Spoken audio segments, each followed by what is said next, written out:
IO Interactive made Hitman. Hitman is one of my favourite games of all time, so imagine my delight when I see Mind's Eye from the same company. They've been cooking up an open world adventure that we will remember for a lifetime. I proceed to wait 12 minutes for my shaders to warm up. Shaders are like old diesel trucks, I guess. Finally, I load in with a smile on my face and a fresh glass of water by my side. I proceed to watch a 45-minute cutscene. There is nothing people like more when they sit down to play games than to watch half a feature-length film featuring characters that it would be objectively impossible to have formed any kind of emotional attachment to. Finally, we are given the generous gift of gameplay that rarely drops below 5 frames per second. If you're immediately noticing a huge downgrade in graphics compared to the cutscenes, it's because you have retinas.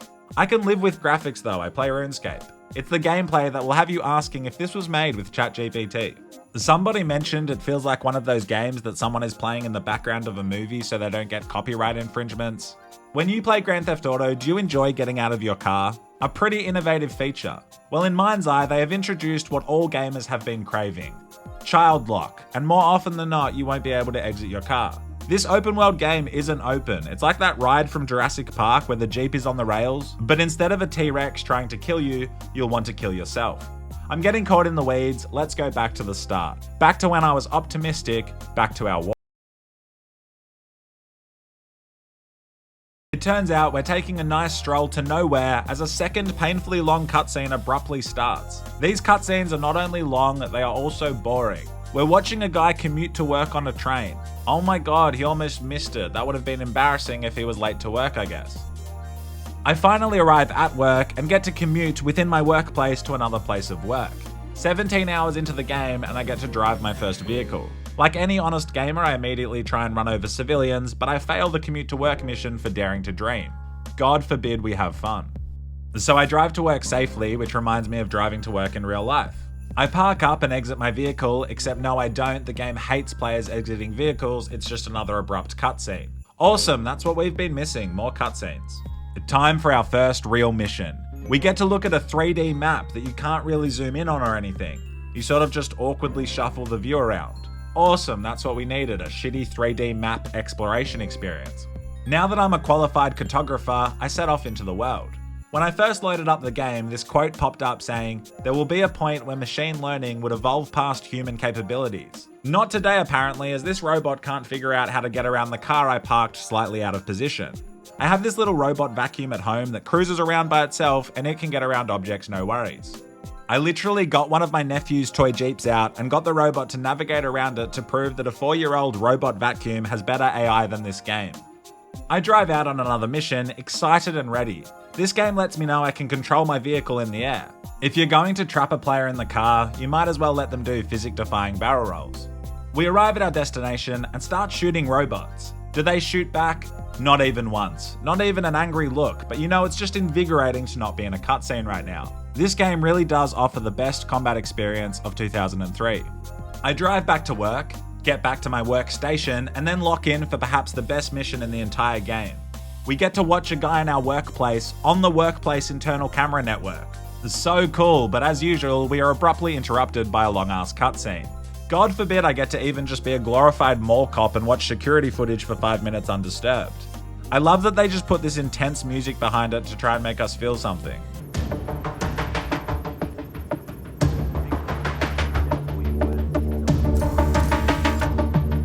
It's at this moment I have the realization that the Google Chrome dinosaur jump game is a far better experience than whatever this is. The long cutscene transfers me from one security camera mission to a drone camera mission where I have to follow a car driving 20 miles per hour for ages through the desert. For ages. Amazing game design. At least I get to land the drone, that's fun. Just kidding, a cutscene will land the drone for me. Thank you, Mind's Eye, I don't think I was mentally ready to land a small drone. The pattern is a long-ass cutscene, then you drive around for a little bit, then another long-ass cutscene. I find a little mini-game in the office, but it was actually just a portal to a cutscene about my PTSD, and suddenly an actual mythic portal appears. Why the f*** not? Portals are great, I guess.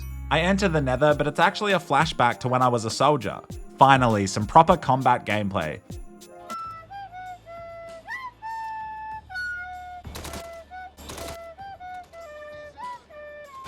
With my PTSD flashback finished, I attempt to leave the room, but it's actually a doorway to another cutscene.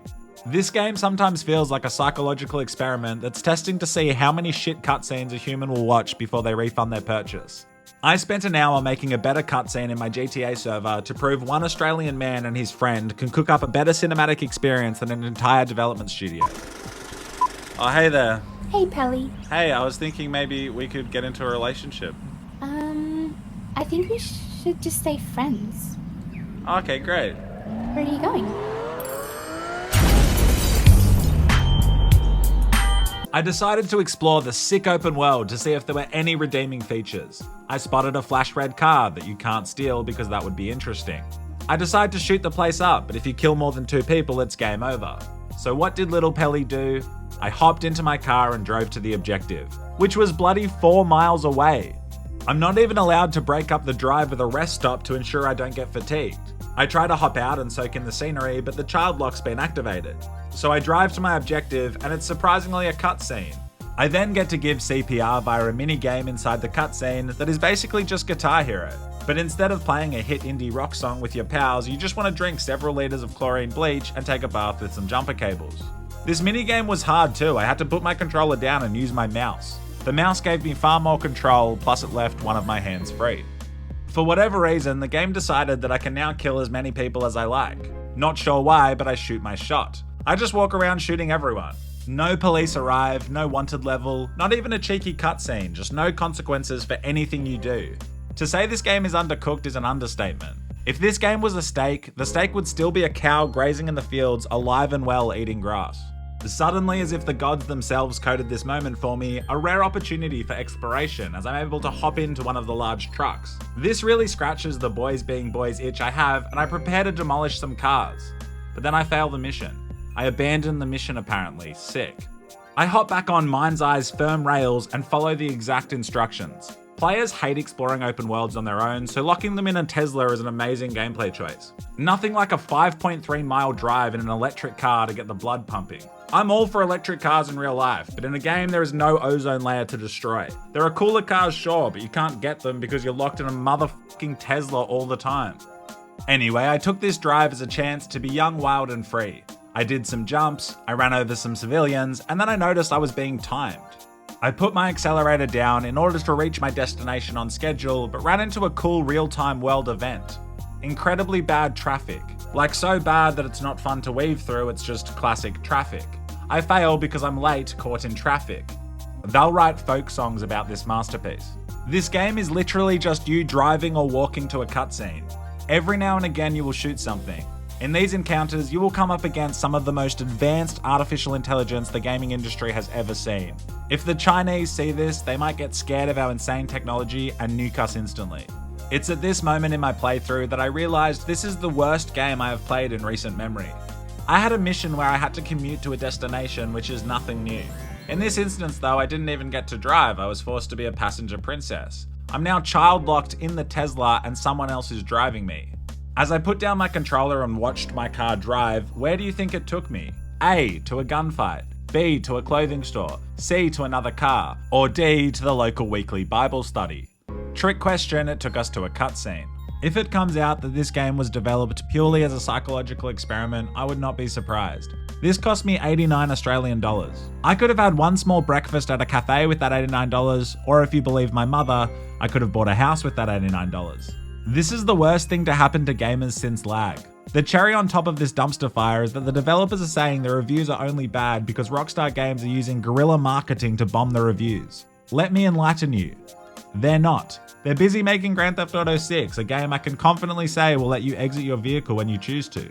I feel like I should come clean and admit that I do have some prior beef with IO Interactive. Full disclosure, I used to comment on their Hitman Update YouTube videos, but then they started personally deleting all of my comments. I would comment like, can't wait to play this, and it would get deleted within the hour. It seems so personal. Maybe it's because of all the Hitman booties I put on my thumbnail. Maybe it's the casual racism of my humour. Maybe it's because they hate Australians and are closet racist towards those of the land down under. Now that I think about it, as an Australian, I've never actually experienced racism. God, I'm privileged. My little sister did once change her Instagram photo to a black square though, so I'm basically a sibling of Martin Luther King Jr. I'm getting distracted, and no matter what, the moment I finish making this video, I'm refunding the game and buying myself a nice Eggs Benedict breakfast. Hit like if you enjoyed. I love you.